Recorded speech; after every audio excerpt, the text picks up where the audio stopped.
Amém, meus irmãos? Quero saudar os irmãos com a graça e a paz do nosso Senhor, Salvador Jesus Cristo, amém? Quero pedir aos irmãos que mantenham as suas mentes concentradas, tá? No que vai ser ministrado, que é muito importante, tá bom, irmão? Diz a Escritura que digna é a palavra de Deus e fiel em todos os seus testemunhos. Então, digna de toda aceitação é a palavra de Deus. Então, quando nós estamos aqui trazendo um discernimento da parte de Deus, não é uma palavra solta ao vento, não.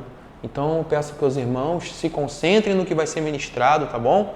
Porque isso aqui tem o poder de transformar, de nos guardar e de nos fortalecer para a nossa jornada de fé aqui nessa terra, tá bom? Vocês sabem, né? Eu tenho conversado com vocês sobre os propósitos da redenção eterna. Nós já falamos coisas aqui muito gloriosas desde os últimos cultos que nós temos trazido o discernimento, tá bom? Eu vou falar hoje sobre o lavar regenerador do Espírito Santo. Isso é muito poderoso também. Eu até estava falando com o Vitor aqui no início, né, Vitor? Assim que eu cheguei, disso tudo aqui que eu percebi do Senhor para colocar como discernimento para a gente, eu vim aprender algumas coisas aqui hoje. Eu cheguei aqui hoje mais cedo, né, para poder repassar, né, o que está aqui no culto, e Deus me sinalizou coisas aqui que meu Deus estava aqui e eu não tinha percebido. E é assim, né? Como nós falamos aqui no início do culto, que a glória do homem constitui em conhecer a Deus à medida que você se propõe, pela graça de Deus, a se inclinar para conhecer as revelações de quem é o Senhor, você vai recebendo revelações grandiosas e vai se renovando a palavra de Deus, né? Impressionante como se renova, né? Então, é sempre uma oportunidade na presença de Deus, de hoje nós recebermos um conhecimento maravilhoso da parte do Senhor que vai nos ajudar na compreensão e para que a nossa fé seja fortalecida. O texto base é Tito 3,5. Ele nos lavou mediante o lavar regenerador e renovador do Espírito Santo. Então, todos nós carecemos, né, meus irmãos? Todos nós carecemos de sermos renovados na presença de Deus. Todos nós carecemos desse lavar. Quando você pensa na palavra lavar, o que vem à sua cabeça? Lavar. Você não pensa em algo que está sujo, não é verdade? A gente pensa em quê? Em pureza, não é verdade? A gente pensa em purificação. Lavar, limpar. Justamente, lavar, limpar. Então, assim, eu estou te fazendo essa pergunta para que você entenda que na antiga aliança, a aliança que foi feita com o povo de Israel, ela foi baseada em sacrifícios, cerimônia, em atos de purificação. Se você for olhar desde quando Deus resgatou o povo dele do Egito com mão forte, quando leva eles para o deserto, então o Senhor vai ensinar um estatuto, uma nova constituição, para que eles entendessem o que era se relacionar com Deus e como eles careciam de ser purificados, eles precisavam ser lavados. Então, por entendimento básico, como eu venho trabalhando com os propósitos eternos, o que se entende, Vitor? Que a terra, ela foi criada para receber as sementes dos filhos de Deus, para que a purificação fosse feita onde? No mundo material. Mundo matéria. Então você foi semeado aqui com consciência para que você entenda que você carece também dessa glória de ser purificado, de ser perdoado por Cristo Jesus. Entendimento básico até aqui. É a primeira camada de entendimento, tá bom? Então, você vê lá no Antigo Testamento que algumas pessoas, elas eram acometidas de lepra. Algumas doenças, algumas enfermidades. Acontecia, né? No meio do povo, eles consideravam que quando uma pessoa era cometida dessa enfermidade, é porque era um sinal de um juízo de Deus e um castigo. Dizem alguns pensadores, né, que escrevem sobre as Escrituras, sobre esse episódio, que a lepra, ela cometia sobre pessoas que cometeram atos sexuais ilícitos, pessoas que defraudaram o lar de uma outra pessoa, que semearam a contaminação através da carne, adultério. Você vê também lá pessoas que cometiam atos de idolatria e pessoas também que cometiam atos de orgulho. A prepotência e o orgulho também Em alguns casos, como sentença, Deus permitia que essa pessoa manifestasse doenças de lepra. Vocês lembram do caso de Naamã, aquele comandante sírio que tem que mergulhar, de acordo com o profeta, no Rio Jordão? Então, ali você sabe, né, que ele era orgulhoso, ele era prepotente, né, ele era arrogante nas suas considerações. Então você vê esses episódios na Bíblia sendo narrados de pessoas que aquilo que estava no interior delas como essência de maldade, de orgulho, de pecado, se manifestava no exterior, na pele, no corpo, né? Vocês lembram que no culto passado eu falei, né, que era necessário que nós recebêssemos aqui um corpo de carne, para que o pecado manifestasse no corpo de carne, tinha que vir a lume. Paulo escreve e diz que aquilo que se pode conhecer do homem, o entendimento que nós temos da parte de Deus, cada um expressa naquilo que pode ser visto e notado a olho nu. Então, quando você, na sua caminhada, encontra até mesmo uma pessoa, né, que é crente, que professa fé em Jesus, mas aí você ouve um escândalo da parte dela, olha, eu entrei em adultério, olha, eu cometi essa mentira, olha, eu defraudei essa pessoa, né? Você percebe que está havendo ali uma manifestação na vida dela do que ela carrega como verdade dentro de si.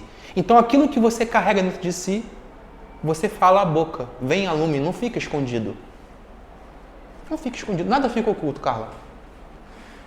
É muito fácil você conhecer quem é cada pessoa e como é a mentalidade dela em Cristo. Se você conviver com ela um pouquinho, deixa ela falar, ela vai expressar o que ela pensa, ela vai expressar em comportamentos e ações, ok?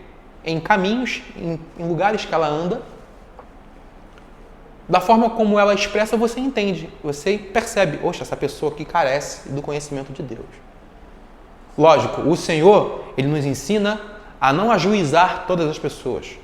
Ele diz para que nós não devemos nos assentar com o irmão que é imoral. O irmão imoral, o irmão que pega a Bíblia, que está na igreja, louva, canta, mas ele é um defraudador, ele é um mentiroso, ele é um iníquo, ele senta em lugares reprovados, ele fala coisas reprovadas, esse você não deve ter amizade. Ele diz que você tem que se aproximar, sim, para pregar o evangelho para ele. Você vai dar testemunho da verdade. Irmão, você precisa ser limpo. Você precisa se arrepender. Tá? Então, acontecia esse tipo de caso em Israel, tá bom? Então, o que era necessário fazer? Quando um leproso era considerado impuro, ele devia ficar isolado do convívio social. Sabia disso? Então, quando aparecia uma enfermidade dessa no povo, numa casa, ele tinha que se apresentar ao sacerdote. Ele impuro, a ordem era, se apresenta ao sacerdote. O sacerdote, ele tinha, por objetivo principal, analisar a enfermidade. Ele olhava o corpo e via qual era o estado da lesão. Se estivesse no estado muito avançado, ele determinava, olha, você está impuro. Você precisa ser removido da sociedade para que não ande e contamine outras pessoas. Deus protegendo o povo. Então aquela pessoa, Carla, veja bem, uma pessoa que apresentava esse tipo de enfermidade, ela era excluída da sociedade, do culto. Ela não poderia participar no acampamento. Ela tinha que ficar isolada num certo local que era determinado para quem tinha esse tipo de enfermidade. E se alguma pessoa se aproximasse dessa pessoa, porque como é que eles andavam, Carla? Todo escondido, cheio de tala. Pegavam as roupas e se escondia. Eles ficavam escondidos, sabe? De vergonha. Porque era uma sentença, era um juízo de Deus. Então eles ficavam envergonhados. Então, se alguém se aproximasse, ele tinha que falar, imundo, imundo, imundo. Se aproxima de mim não, imundo. Deus então está ensinando um princípio de confissão de pecado, para que a nação fosse pura e preservada. Mas a intenção de Deus, Carla, não era julgar aquela pessoa eternamente. A sentença não era para punir, excluir aquela pessoa. Era para que ela considerasse os caminhos, as obras que ela realizou e ela se arrependesse do seu pecado, da sua transgressão. Tanto é que alguns leprosos naquela época recebiam essa graça de serem curados. De um dia para o outro, a enfermidade ia sumindo. Eu penso aqui que a pessoa teve a oportunidade de fazer reflexão de tudo aquilo que fez, de cometeu, e confessar, né, a salvação pelo Deus de Israel. Então, essa pessoa, ela tinha que, assim que começasse a haver melhoras, ela tinha que comparecer novamente ao sacerdote. O sacerdote iria olhar para ela, iria verificar se ela estava pura ou não. Então, iria se propor uma oferta. Vocês lembram que Jesus Cristo curou vários leprosos, né? Está narrado nos evangelhos. Ele fala, em Mateus 8, ele fala assim para um leproso que se aproximou de Jesus: Senhor, se quiseres, pode purificar-me. Isso um leproso se aproximando de Jesus, se aproximando do sacerdote. E Cristo também era sacerdote. E Jesus, estendendo a mão, tocou ele. Não podia, tá? Um sacerdote não podia tocar em imundo, não podia. Ele ficava contaminado de acordo com a lei de Moisés. Então Jesus não podia ter tocado. Então Jesus está quebrando aqui um estigma, está quebrando algo da lei. Quebrando no sentido não de invalidar a lei, mas de mostrar que o verdadeiro sacerdote de Cristo Jesus tem autoridade até mesmo para tocar um imundo, entende? Porque Cristo Jesus não vem ensinar a quebrar a lei, tá? Ele não veio ensinar isso. Ele veio cumprir a lei, é diferente, tá? E também o Senhor não ensinou que um judeu messiânico que se converta tem que deixar a lei. Também não tem isso registrado. O apóstolo Paulo ensina que cada um permaneça no Senhor da maneira como foi chamado. Foi chamado judeu? Fique como judeu. Foi chamado gentio? Aprenda a purificação, a obediência, aprenda a guardar a fidelidade da aliança. Então, Jesus toca e fala: quero que seja limpo, seja limpo. Então, realiza um milagre de purificação naquele leproso. E diz: vai e não digas a ninguém. Ele fala assim: mostra-te ao sacerdote e faz a oferta que Moisés ordenou, que estava na lei. Então, se alguém recebesse uma graça, Carla, ele tinha que comparecer ao sacerdote. O sacerdote ia avaliar se realmente fora curado. Iria se fazer uma oferta por aquela graça alcançada.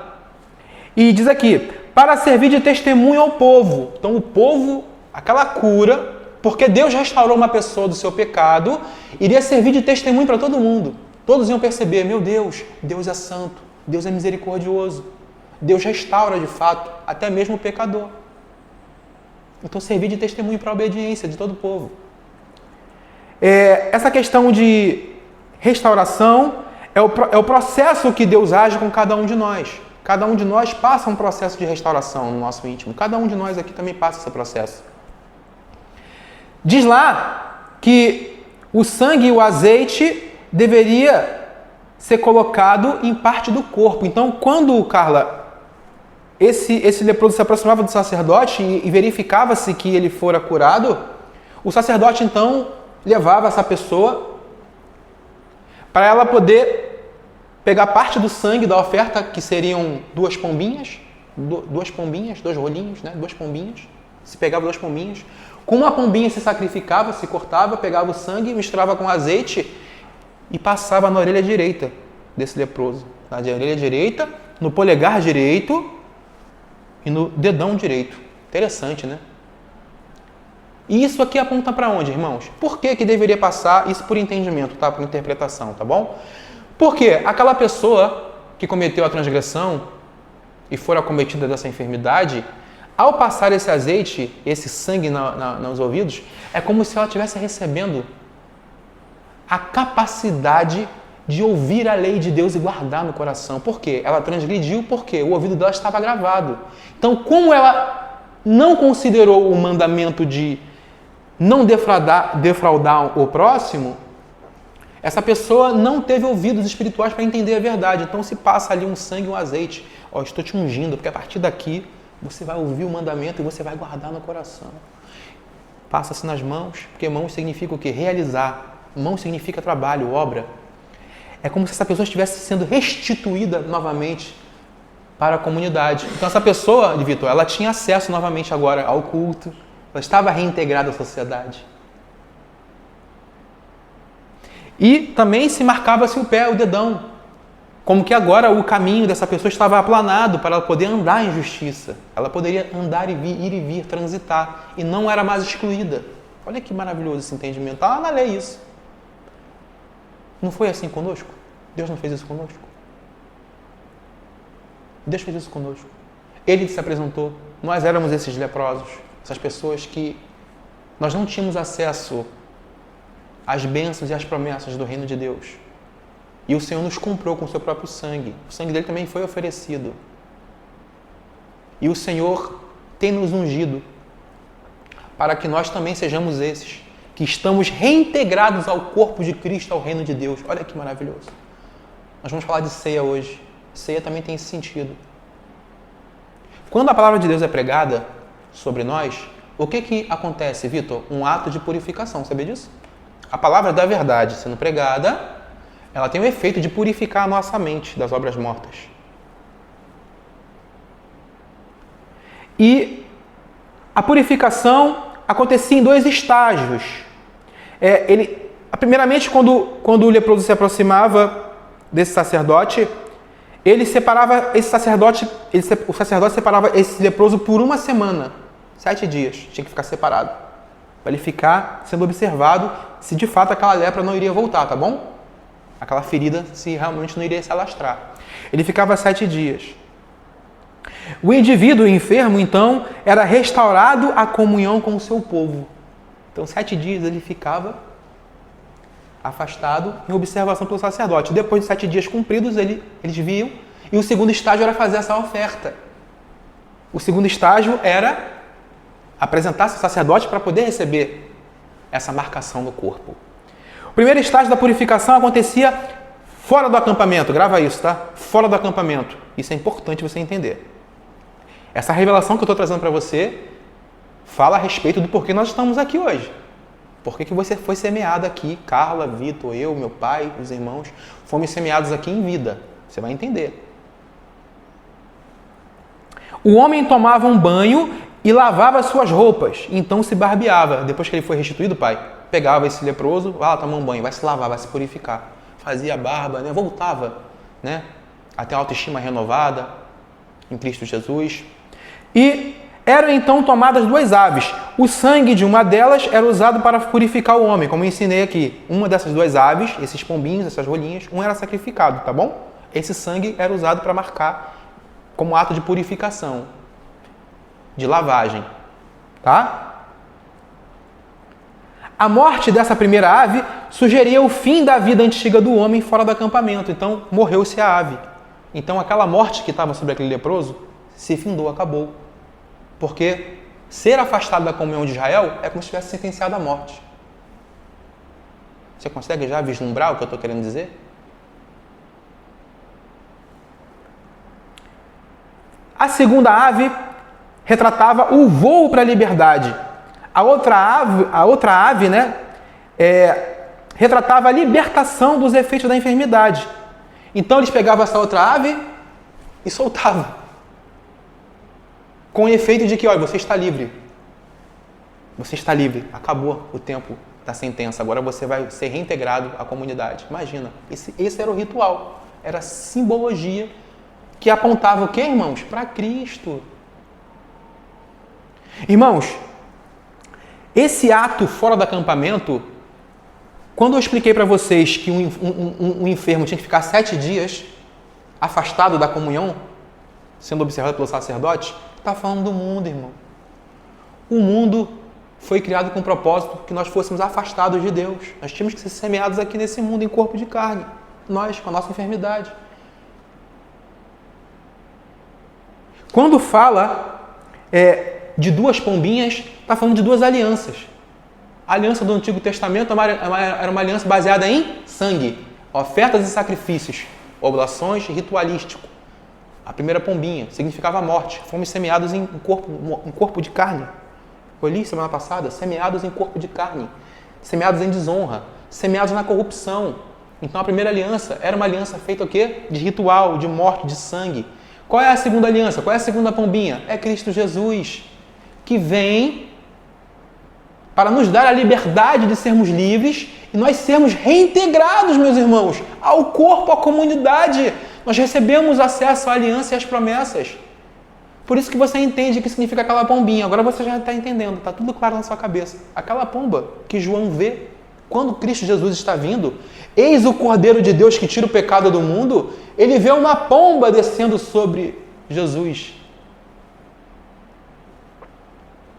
Que é o que, meus irmãos? Está vindo o Cordeiro que vai dar a liberdade devida para o povo. Chegou o fim.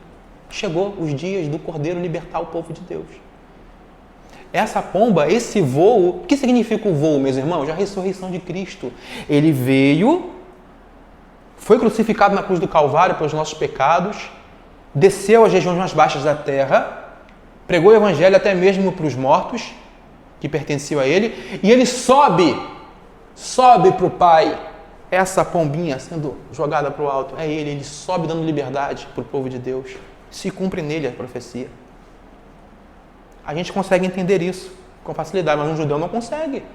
E isso aqui para ele era algo difícil de se entender, que hoje a gente pelo Espírito Santo entende. Por quê? Nós recebemos esse lavar na nossa consciência, no nosso entendimento, foi lavado e foi regenerado para que você e eu, nós compreendêssemos a oferta do corpo de Cristo. Meu Deus, é muito glorioso esse entendimento.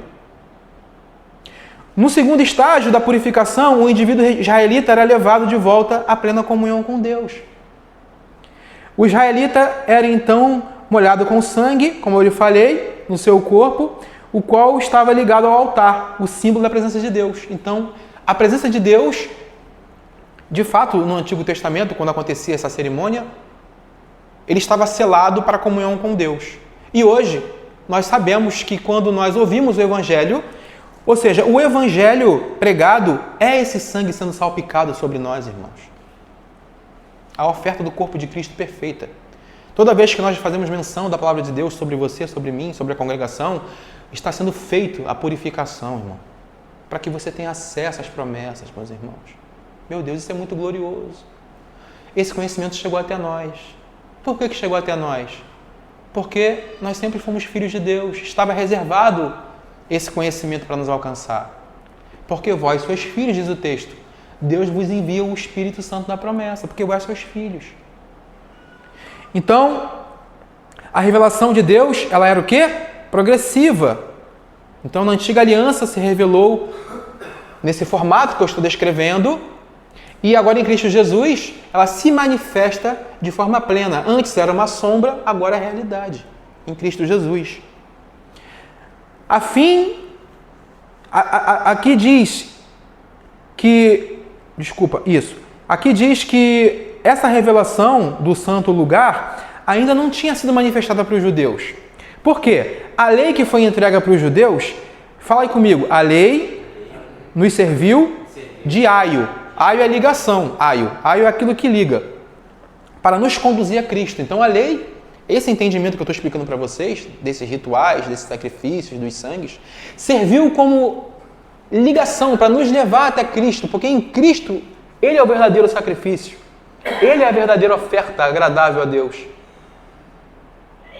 Eu vou ler aqui um texto em Hebreus, nós vamos meditar sobre a superioridade de Cristo na nova aliança. Em Hebreus 9:10 diz que essas cerimônias de purificação eram regras externas estabelecidas até o tempo da reforma. Foi feita a reforma prometida por Deus, pelos profetas, que haveria de vir o Messias. Aqui diz o seguinte, em Hebreus 9, versículo 23, diz que era necessário, repita comigo, era necessário. Então, a questão essa palavra era necessário, ela é um adjetivo que nos ajuda a compreender muitas coisas. Eu escrevi aqui algo de um pensamento para compartilhar com os irmãos. Era necessário é um adjetivo que qualifica certas profecias bíblicas. Repita comigo, algo indispensável e essencial. Tem que acontecer. Quando você vê nas Escrituras era necessário, tempos determinados, você entende que é uma ordem de Deus, ou seja, Deus, na sua onisciência, Ele determinou que seria assim a purificação. Então, os filhos de Deus deveriam ser mergulhados na terra em consciência que você tem hoje, em corpo de carne, tá? Para que fosse feita a purificação do lado de fora. Porque existe o quê? Repita comigo, um verdadeiro santuário. Isso, que não é esse aqui. A terra, primeiramente, recebe as vidas, os corpos semeados em carne, corpo de carne. A expiação vai ser feita. Nós estamos naquele processo de sermos afastados 7 dias, lembra? A terra tem o quê? 5.785 anos. Ela está chegando próximo dos 6.000 anos. Então Deus determinou que a terra iria subsistir em forma de expiação durante 6.000 anos. Então as vidas humanas vão ser inseridas aqui. Nós entramos no mundo por um ventre materno, recebemos o quê? Um corpo de carne, para que o nosso pecado seja julgado na carne. É isso. 7 dias afastados. 7 milênios. Mil. E aqui ele fala, expressa o entendimento de cumprimento de uma ordem, condição imposta, que não pode ser alterado por arbítrio humano. Aquilo que precisa ser feito é um padrão estabelecido por quem é superior e julga retamente. Então é necessário. Diz aqui o texto que era necessário, portanto, que as figuras que se acham nos céus. Então o escritor está trazendo um entendimento aqui, tá? Então nos céus também tem figuras, assim como na terra. Como na terra tem figuras, nós vemos as figuras na terra, né? Nós vemos as propriedades todas que nos são sujeitas a vermos. Nos céus também tem figuras, tem construções também. É isso que ele está querendo dizer. Que se acham nos céus, se purificassem com sacrifícios. Então, o sacrifício de Cristo deveria cumprir também esse quesito de reconciliar coisas nos céus e na terra. Paulo fala sobre isso. Mas as próprias coisas celestiais, repita comigo, com sacrifícios superiores. Então, o que deveria ser corrigido nas regiões celestiais, só com sacrifício superior, que era o sacrifício de Cristo, ok? O que deveria ser corrigido lá, só com o sacrifício de Cristo. É o que ele está explicando. Porque Cristo não entrou em santuário feito por mãos. Não tem nada a ver com esse santuário aqui na terra. Figura do verdadeiro, porém no mesmo céu, para comparecer agora por nós diante de Deus. Ele fala aqui ainda assim, nem ainda para se oferecer a si mesmo muitas vezes. Então, como é que era, Carla, na antiga aliança? Tinha que se oferecer muitos rituais de sangue, não é verdade? Muitas vezes tinha que se repetir, não é isso? Repetir, repete. Você imagina a quantidade de sangue vertido de animais inocentes para poder aplacar e cobrir o pecado do homem, que era necessário ser feito. Só que com Cristo é diferente. Com Cristo diz o texto aqui que foi apenas uma única vez que ele veio e se revelou como Filho e Cordeiro perfeito. Diz aqui, como o sumo sacerdote a cada ano entra no Santo dos Santos, com o sangue alheio, e você sabe, o sacerdote tinha que entrar uma vez por ano para poder fazer esse ritual na presença de Deus, para que o pecado do povo fosse perdoado, ok? Ele fala aqui, ora, nesse caso seria necessário que ele tivesse morrido muitas vezes. Porque se na antiga aliança os animais tinham que morrer muitas vezes, o Cordeiro perfeito também teria que morrer muitas vezes. Mas ele está explicando aqui. Agora, porém, ao se cumprirem os tempos, se cumprir o tempo, foi determinado o tempo que Cristo teria que vir e se manifestar. Se manifestou uma vez por todas para aniquilar pelo sacrifício de si mesmo o pecado. Olha que poder, olha que força que tem o sacrifício de Cristo, tudo que ele realizou. E tudo isso se cumpre na nossa vida, nós herdamos isso pela fé. Porque a fé é o firme fundamento das coisas que se esperam e a certeza de fatos que não se veem. Então, quando a Bíblia diz, Carla, que Deus faz morada em nós pelo seu Espírito, está dizendo que vai vir sobre nós uma convicção poderosa de verdade. E que nós vamos ter certeza que tudo isso aqui, de fato, aconteceu sem duvidar. Não há dúvidas que Cristo é o Filho de Deus, é o Cordeiro que tira o pecado do mundo. E assim, como aos homens está ordenado uma vez só morrer, vindo depois disso o juízo, assim também Cristo, tendo se oferecido uma única vez para tirar os pecados de muitos, não de todos, tá? A oferta é de muitos. Muitos vão receber o resgate em Cristo Jesus. Não todos. Não o mundo todo que é reconciliado. Tá? aparecerá uma segunda vez, sem pecado. Repita comigo, aos que o aguardam para a salvação. E aí? É como nós estamos vivendo nesse mundo. Vai definir se nós vamos receber a recompensa de herdarmos o reino ou não. Como nós estamos aguardando a vinda dele. De que forma nós estamos aguardando? Nós estamos aguardando, vivendo nesse mundo para conquistar, para adquirir, para ter coisas somente. Nós estamos considerando que nós devemos saciar as nossas vontades, os nossos interesses. Como nós estamos vivendo? Porque aqueles que aguardam o Senhor para a sua salvação, quando Ele vai se revelar, Ele vai vir uma segunda vez, eles aguardam no formato que Deus determinou, consagrando, santificando a sua vida, tendo comunhão com o corpo de Cristo, com a igreja, tendo vida de oração, participando da ceia do Senhor, sabe? Buscando ter uma vida digna. Isso é muito importante nós entendermos. Porque, infelizmente, hoje, no sistema que nós estamos inseridos, essa comunidade evangélica, infelizmente, o evangelho ele está corrompido, está maculado pela carne humana.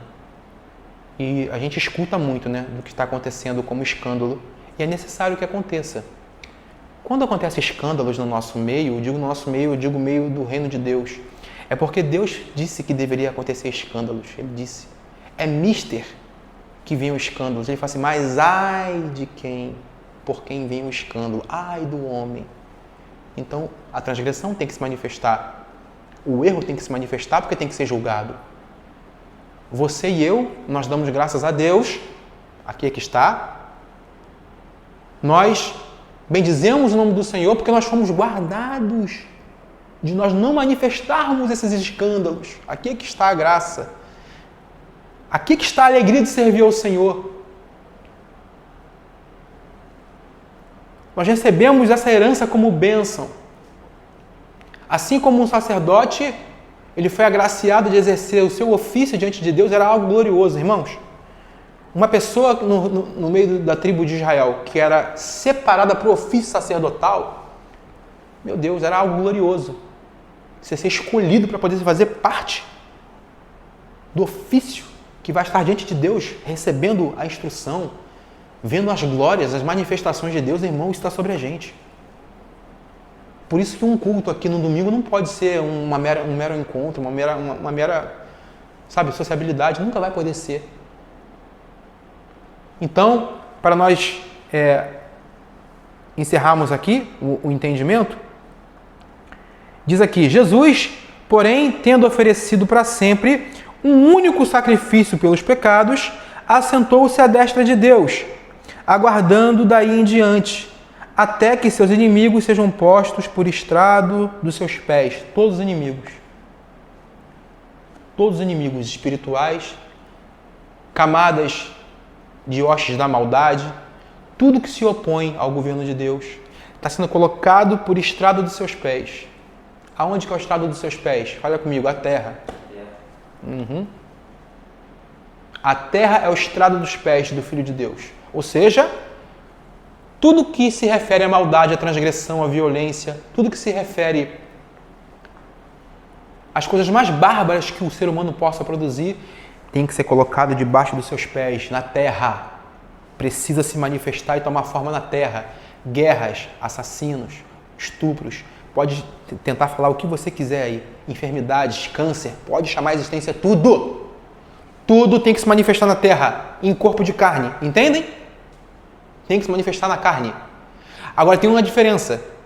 Filhos de Deus também são semeados na carne e muitos deles, infelizmente, por não conhecerem o Senhor, andam desencaminhados, cometendo impurezas, cometendo atos ilícitos. Só que tem uma diferença. Existe o vaso de ira e o vaso de misericórdia. O vaso de misericórdia é o Filho de Deus que está andando nessa terra cometendo os males. Muitos deles andando em transgressões terríveis. Mas sobre eles vem esse resgate. O sacerdote comparece, toca a imundícia deles e purifica eles e traz eles para o reino. Agora, sobre outros, não. Os vasos de ira, eles permanecem nessa forma. Sabe, Carla? Um vaso de ira, eu vou explicar para você, você vai entender. Um vaso de ira, ele é escravo do seu livre-arbítrio por toda uma vida.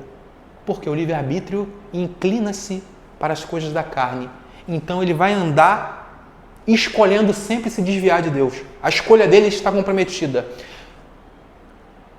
Já viu pessoas falando, mas onde está o meu direito? Eu tenho o direito de escolher. Meu livre-arbítrio me levou. Tá bom, irmão, teu livre-arbítrio é teu orgulho. O ego humano se manifesta através do livre-arbítrio. Quer ver uma pessoa sentenciada? Uma pessoa afastada dos caminhos do Senhor? Uma pessoa desviada de Deus? Uma pessoa que muitas vezes, depois que se desvia, como diz o texto lá, entram o quê? 7 espíritos piores, não é isso? O estado daquela pessoa que se desviou é pior.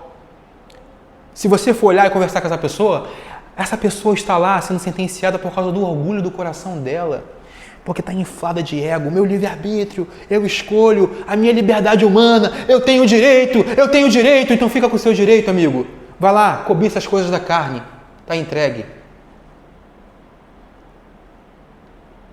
A pior sentença para um filho de Deus é ele ser entregue aos sentimentos do seu coração, quando o seu coração passa a dominar. E o coração do homem é o quê, Carla? Desesperadamente corrupto. Se o coração do homem governar, porque eu faço aquilo que está no meu coração, vai lá. Vai lá, está no teu coração? Então vai lá. O teu coração é corrupto. Sempre será. Desesperadamente. Então, irmãos, quando um filho de Deus é salvo e ele é alcançado por esse discernimento da oferta do corpo de Cristo, ele é salvo do seu livre-arbítrio. Ele tira a sua vontade de pecar. O Espírito de Deus vem, te toca, te purifica. Esse lavar regenerador, Vitor, que nós estamos falando, e renovador do Espírito Santo, é ele vir sobre a sua consciência, sobre o seu pensamento, sobre as faculdades de você exercitar a escolha e remove aquela parte que escolhe sempre mal. Ele tira, então ele bota o governo dele em você. Ele te confia o Espírito Santo. Porque nós fomos chamados para a liberdade, diz o texto. Aquela pombinha que eu falei, sendo jogada, liberta, esse Espírito, ele vem sobre o Filho de Deus. Assim como a pomba foi vista em Jesus, repousando, essa pomba, para a liberdade dos filhos de Deus, vem sobre todo o justo, aquele que o Senhor justifica, por sua graça e misericórdia. Amém? Então, com uma única oferta, aperfeiçoou para sempre, irmãos. Aperfeiçoou para sempre. Quantos estão sendo santificados? Então, essa promessa está sobre a sua vida, está sobre a minha vida, está sobre a sua casa, está sobre o seu filho. Essa promessa de você ser aperfeiçoado e ser perfeito na presença de Deus, para que você herde o reino, que é a maior das promessas. Qual é a maior promessa que nós aguardamos? Diz o texto, que bem-aventurado os limpos de coração. Limpo. Sacerdote purificando a gente. Cristo Jesus tocando a gente. Quero que seja limpo. Então o Senhor purifica o quê? O nosso coração, o nosso entendimento. A compreensão que nós temos da vida errada. Bem-aventurado os limpos de coração. Repita comigo. Porque verão a Deus. Aqueles que aguardam a salvação. Aqui o texto. Aos que o aguardam para a sua salvação. Verão a Deus. Qual é a nossa maior recompensa? Ver a Deus como Ele é. Por quê? Porque dentro de nós está formado o caráter de Deus. Está sendo formado na nossa trajetória de vida. Isso que está sendo pregado aqui está sendo formado em você como fé. Para que isso seja a tua âncora da alma. Então a ministração da fé está recaindo sobre você, para que você o aguarde para aquele grande dia e teu coração seja purificado. Olha que glorioso. E fala aqui o texto. Meu Deus. E disso nos dá testemunho também o Espírito Santo, porquanto após ter dito, essa é a aliança que farei com eles depois daqueles dias. Está recitando aqui Jeremias. Porque essa profecia foi dada não sei, aproximadamente 700 anos antes de Cristo, mais ou menos. Essa profecia foi lançada sobre Israel. Israel, nessa oportunidade, estava desviada dos caminhos do Senhor. Toda a nação, Carla, andando em desobediência, cometendo idolatria. Existia uma divisão na casa de Israel, reino do norte, reino do sul, os irmãos, um lutando contra o outro, fazendo guerras.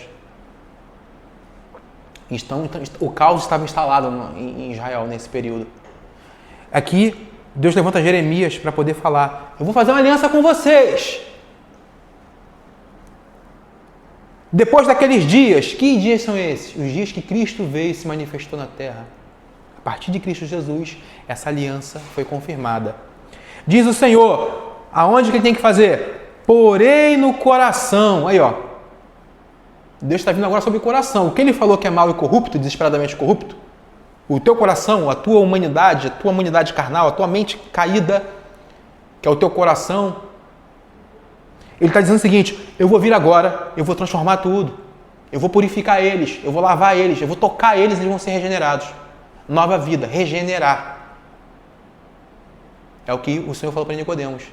É necessário que você nasça de novo, Nicodemos. Ele não entendia. Como não pode nascer de novo, Senhor? Eu não entendo. Nascer da água e do Espírito. Água significa purificação. Água, ele fala sobre água.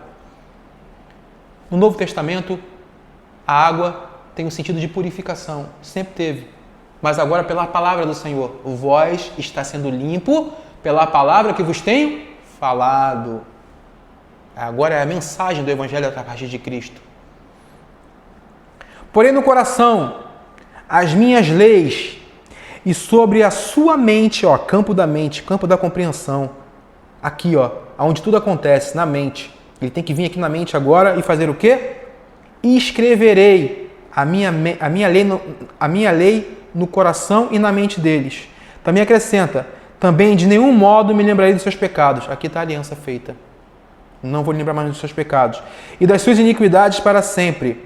Aonde há remissão destes, que compreenderam o que eu estou falando, quem compreendeu o que eu estou pregando aqui, irmão, alcançou a remissão, alcançou o perdão. Destes já não há mais oferta pelo pecado. Acabou. Está realizado, está consumado. Olha que tremendo. É muito poderoso esse discernimento. Eu vou ler aqui o último texto com vocês para nós entrarmos na ceia do Senhor. Tá? Pode chamar ele lá. Tu vai fazendo lá então? Preparando? Tá? A questão da purificação, segundo Pedro, é a purificação que é feita destes no coração, como está escrito. Ora, Deus, que conhece os corações, lhe deu testemunho, concedendo o Espírito Santo a eles. Pedro falando.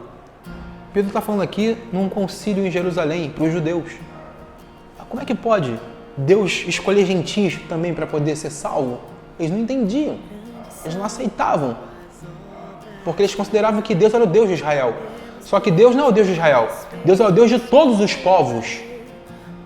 Em ti serão benditas todas as famílias da terra, disse Deus a Abraão. Em ti, na mesma fé que Abraão manifestou, porque ele creu, ele recebeu essa justiça. Não foi isso que está escrito? Como também a nós nos concedera, não estabeleceu distinção alguma entre nós e eles, purificando-lhes pela fé o coração. Aqui, ó. Então nós também temos acesso às promessas que foram ditas ao povo judeu. Essas bem-aventuranças, elas nos alcançam, nós participamos da aliança, porque o Senhor agora purifica o nosso coração através da lavagem da palavra. Esse lavar renovador e regenerador do Espírito é a pregação da fé. Então, quando nós estamos testemunhando desse reino da fé em Cristo Jesus, está havendo um fenômeno miraculoso em ti, a tua mente, o teu pensamento, a tua compreensão, as tuas tradições erradas e equivocadas a respeito do reino de Deus vão sendo corrigidas e Deus vai estabelecendo o reino dele sobre nós, para que nós venhamos a herdar todas as promessas que estão descritas aqui. São mais de 8.000 promessas, meus irmãos. Mais de 8.000 promessas na Bíblia. Promessas gloriosas. Amém? Então, vamos ficar por aqui. Nós vamos encerrar o culto. Nós vamos dar início à nossa ceia do Senhor. Grande Deus, eterna é a tua